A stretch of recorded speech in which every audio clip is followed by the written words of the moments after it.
এখানে উপস্থিত আমাদের পার্টির নেতৃত্বরা, উপস্থিত আমাদের রাজ্য কমিটির সদস্য কমরেড শতরূ, এখানে উপস্থিত আমার গুরুজনেরা, ভাই বোনেরা, বন্ধুরা, এই মাইকের আওয়াজ যত দূর অব্দি যাচ্ছে, যাদের কান অব্দি পৌঁছে যাচ্ছে, সবার কাছে আবেদন থাকবে আগামী 9 তারিখ ধর্মঘটে সামিল হন। রাস্তায় বেরিয়ে পিকেটিংয়ে সামিল হয়ে ধর্মঘট আপনি আসতে পারেন, অথবা আপনি আপনার নিজের বাড়িতেও থাকতে পারেন, কিন্তু আপনি ধর্মঘটের সমর্থনে সেদিন ধর্মঘটকে সফল করার জন্য আপনার অংশগ্রহণ আমরা আশা রাখছি। কেন এই ধর্মঘট? কেন, কিসের জন্য ধর্মঘট? ভারতবর্ষের শ্রম আইন ছিল 29টা। এই 29টা শ্রম আইনে ভারতবর্ষের শ্রমিকেরা, ভারতবর্ষের কর্মচারীরা, সাধারণ মানুষ তারা সব অধিকার পেয়ে গিয়েছিল না, তারা সব অধিকার পেয়ে যায়নি। এই শ্রম আইনকে আরো অনেক বেশি আপডেট করার দরকার ছিল, তার দাবিতে লড়াই চলছিল। এরকম সময় বিজেপির সরকার এসে বলল শ্রম কোড আসবে এবার, 29টা আইন অনেক বেশি, এই 29টা আইনকে শর্ট করতে হবে, 29টা আইনকে শর্ট করতে হবে বলে সংক্ষিপ্ত আকারে কি এলো, বললো 29টা আইন থেকে হবে এবার 4টে শ্রম কোড। এই 4টে শ্রম কোড করতে গিয়ে আগে শতরূপ বলার সময় বলছিল সম কাজে সম বেতনের দাবিতে লড়াইয়ের কথা, সুপ্রিম কোর্টের রায়ের কথা, আর এই শ্রম কোড বলে দিয়েছে, এরা আর বলেইনি। শ্রম কোডে, এই গোটা শ্রম কোড জুড়ে একবারের জন্য কোথাও উল্লেখ নেই সম কাজে সম মজুরির কথা। এই সম কাজে সম মজুরির এই যে আইনি অধিকার ছিল আমাদের, এই গোটা আইনি অধিকারটা নষ্ট করে দিয়েছে এই শ্রম কোড। এই বিজেপি সরকার মনে করে আসলে মানুষকে গাধার খাটনি খাটিয়ে নেওয়া যায়। এই বিজেপি সরকার মনে করে আসলে মনে করে যে মানুষকে তার প্রাপ্য মজুরি, প্রাপ্য সম্মান কোনোটাই দেওয়ার দরকার নেই, তাকে যা খুশি তাই মেশিনের মতন, যন্ত্রের মতন ব্যবহার করা যেতে পারে, তাকে মানুষ হিসেবে গণ্য করার দরকার নেই। শ্রম কোডের প্রতিটা ছত্রে ছত্রে সে কথাই পরিষ্কার হয়েছে। এই আমাদের রাজ্যে দাঁড়িয়ে বিজেপি এত কথা বলে, গণতন্ত্রের দাবিতে এত কথা বলে। এই শ্রম কোড মানে আসলে আমাদের কর্মক্ষেত্রের গণতান্ত্রিক অধিকারের উপরে প্রত্যেক দিন যাতে আঘাত নেমে আসে তার জন্য নতুন ব্যবস্থাপনা। আমরা কেন বলছি এই কথা? এই সমকাজে সমমজুরির কথাই ধরুন, আমার ভারতবর্ষের বুকে দাঁড়িয়ে আমি কাজ করলে পয়সা পাবো, এই কাজ করলে পয়সা পাবোর জায়গাটা ক্রমশ ছোট হয়ে আসছে। আমরা কি দেখছি?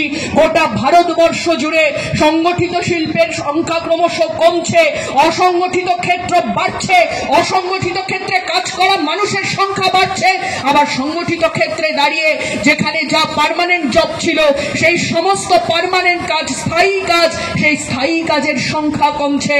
কন্ট্রাকচুয়াল, ক্যাজুয়াল পেরিয়ে এখন আমার দেশের সরকার বলছে কন্ট্রাকচুয়াল, ক্যাজুয়াল পেরিয়ে এখন হবে ফিক্সড টার্ম এমপ্লয়মেন্ট।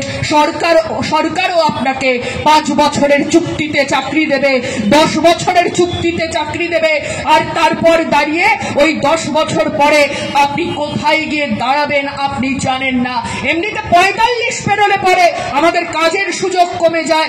যে মানুষেরা প্রত্যেক দিন কাজের সন্ধানে জীবন ধারণের জন্য, বেঁচে থাকার জন্য দৌড়চ্ছেন, তারা প্রত্যেকে জানেন এ কথা। 45 বছর বয়সের পর থেকে আর নতুন কাজের সম্ভাবনা খুব একটা থাকে না, নতুন কাজের সম্ভাবনা থাকে না। এই যে সিকিউরিটি এজেন্সিগুলো দেখেন, সিকিউরিটি এজেন্সিগুলোতে একটু খোঁজ নিয়ে দেখবেন, সিকিউরিটি এজেন্সিগুলোতে এরকম নিয়মও আছে, বলছে 45 বছরের ওপরে আর নেব না, 45 বছরের ওপরে আর নেব না। আর ওই 2-1টা অ্যাপার্টমেন্টে দেখবেন বয়স্ক ভদ্রলোকরা, তারা সিকিউরিটি গার্ডের কাজ করেন। একবার খোঁজ নিয়ে জানবেন তো মাইনে ঠিক কতটুকু পায়? আপনার অ্যাপার্টমেন্টের সিকিউরিটি গার্ড ঠিক কত টাকা মাইনে পায়? যে টাকা মাইনে পায় ওটা শুনলে পরে লজ্জা করবে আসলে। 5,000 টাকা, 6,000 টাকা, 8,000 টাকা ম্যাক্স ম্যাক্সিমাম হলে মাইনে পাচ্ছে। গোটা ভারতবর্ষের বুকে দাঁড়িয়ে স্থায়ী কর্মসংস্থানের যেখানে যেটুকু সুযোগ ছিল সমস্ত সুযোগকে আসলে নস্যাৎ করতে চেয়েছে এই শ্রম কোড। এবং এখানেই শেষ নয়, আরো বলছে এই শ্রম কোড যে আপনার কারখানার ভেতরে দাঁড়িয়ে কোথাও কিছু গন্ডগোল হচ্ছে, মালিক ঠিক মতন যে আপনার পিএফ এর টাকা জমা হচ্ছে না, জমা করছে না, যদি এটা হয়, আরো যদি কিছু ঘটনা ঘটে, হয়রানির শিকার হতে হয়, যদি কোথাও দাঁড়িয়ে দেখেন যে এই সমস্ত কিছুর পরে দাঁড়িয়ে যদি মনে করেন সম্মিলিতভাবে দাঁড়িয়ে ইউনিয়ন, আপনারা কয়েকজন মিলে যাই মনে করুন না কেন গেটে দাঁড়িয়ে একটা লিফলেট দেবেন, আপনি লিফলেট দিতেই পারেন।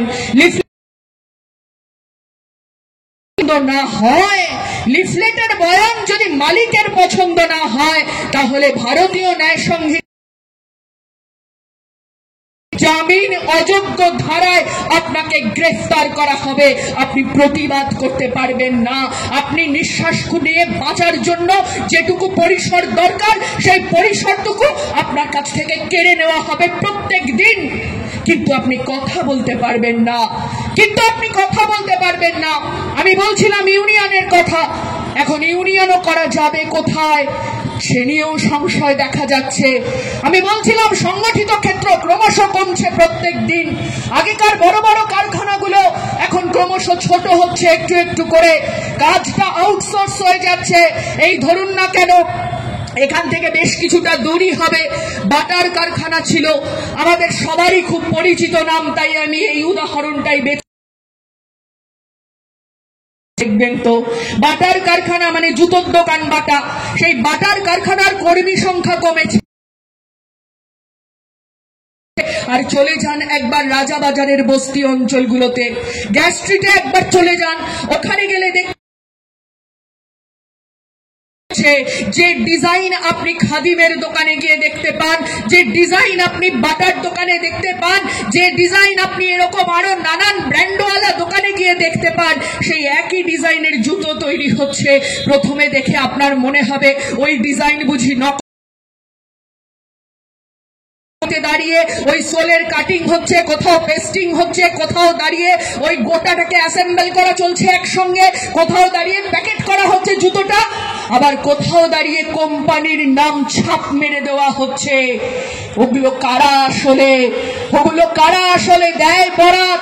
এই বড় বড় কোম্পানিগুলো না, একসঙ্গে এক ছাদের তলায় অনেক শ্রমিক কর্মচারী আর কাজ করছে না। আর উত্তরে আমরা কি দেখছি? তার বদলে আমরা কি দেখছি? আমরা দেখছি একটা গোটা বস্তিকে বস্তি ধরে ধরে আসলে কারখানায় পরিণত হয়ে যাচ্ছে। সংগঠিত শিল্প থেকে অসংগঠিত শিল্পে পরিণত হয়ে যাচ্ছে আমাদের বস্তিগুলো। অসংগঠিত জায়গায় দাঁড়িয়ে যখন প্রতিদিন এই প্রবণতা বাড়ছে ভারতবর্ষের শিল্প ক্ষেত্রে, শিল্প মালিকদের মধ্যে কারখানার আয়তন ছোট করো বলছে আমার দেশের সরকার বলছে যে 300 লোক না থাকলে ইউনিয়নটা করতে দেওয়া যাবে কিভাবে? 100 লোকে যেখানে আগে ইউনিয়ন করার অধিকার পাওয়া যেত, এখন না, সেই প্রভিশন তুলে দেওয়া হচ্ছে। সেই আমার অধিকারের ওপরে আঘাত হানছে। আপনি বলতেই পারেন এ পর্যন্ত শুনে ইউনিয়ন করে কি হবে? আরে তো কথিতই আছে, সব জায়গায় দাঁড়িয়ে তো শুনছি লাল ঝান্ডার ইউনিয়ন ছিল বলে কত হাজার হাজার কলকারখানা বন্ধ হয়ে গিয়েছে। হাজার হাজার কলকারখানা লাল ঝান্ডা ছিল বলে বন্ধ হয়েছে কিনা সেই উত্তরে, সেই ইতিহাসে না গিয়ে আমি বরং একটা অন্য কথা বলি আপনাদেরকে। শুনুন, শ্রমিকেরা কোনোদিন চায় না তার কারখানা বন্ধ হয়ে যাক। শ্রমিকেরা কোনোদিন চায় না তার কারখানা বন্ধ হয়ে যাক, কারণ একজন শ্রমিক জানে কারখানা বন্ধ হয়ে গেলে তার হাতে আর রুটি রুজি থাকবে না, মালিকের এক মুহূর্ত সময় লাগবে কারখানাটা গুটিয়ে নিয়ে অন্যত্র চলে যেতে, তার পুঁজি, তার যা মূলধন আছে সেটা অন্য ব্যবসায় সে ট্রান্সফার করে দেবে। কিন্তু সেখানে দাঁড়িয়ে আসল ঘটনাটা কি ঘটছিল? আসলে নানান কারণে কারখানা বন্ধ হয়। কার ওপর দোষ গিয়েছে? দোষ গিয়েছে ইউনিয়নের ওপরে। এই যে আপনি ইউনিয়নকে দোষ দেন যে কারখানা বন্ধ হওয়ার পেছনে ইউনিয়ন দায়ী। আসলে কেউ বলে 50,000, কোন জায়গা থেকে দাঁড়িয়ে বলা হয় আবার 60,000, সংখ্যাটা ওরা ঠিক করতে পারেনি, এ আমরা জানি। কিন্তু আমরা এ কথাও জানি এই পশ্চিমবঙ্গের বুক থেকে 16,000 কারখানা গত 11 সালের পর থেকে 25 পর্যন্ত 16,000 কোম্পানি তার পাটকারি গুটিয়েছে। তার যা প্রধান কার্যস্থল ছিল